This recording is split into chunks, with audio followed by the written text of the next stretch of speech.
আপনি কি জানেন বাংলাদেশে ঢাকা শহরকে রিকশার রাজধানী বলা হয়? প্রতিদিন প্রায় 10 লক্ষ রিকশা রাস্তায় চলাচল করে, যা শহরের মোট যানবাহনের প্রায় 65%। এই রিকশাগুলো কেবল পরিবহনের মাধ্যম নয়, অনেকের জীবনের অবিচ্ছেদ্য অংশ।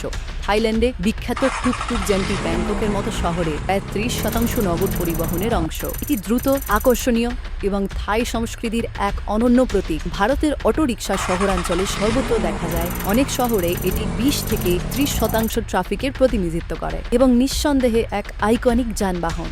কিউবার কোকো ট্যাক্সি শুধু দেখতে আকর্ষণীয় নয়, এটি অত্যন্ত কার্যকর। হাভানার কেন্দ্রীয় অঞ্চলে এই নারকেল আকৃতির ট্যাক্সিগুলো ছোট দূরত্বে পর্যটকদের প্রায় 10% পরিবহন করে। মিয়ানমারে এখনও রিকশা ব্যবহৃত হয়, বিশেষ করে ছোট শহরগুলোতে, যেখানে এটি প্রায় 50% স্থানীয় পরিবহনের অংশ। এই 5টি 3 চাকার যানবাহন যেন ঘুরছে পুরো পৃথিবীর চারপাশে। ঢাকা থেকে ইয়াঙ্গুন বিশ্ব চলছে 3 চাকার গতিতে। আপনি কোনটিতে চড়তে আগ্রহী?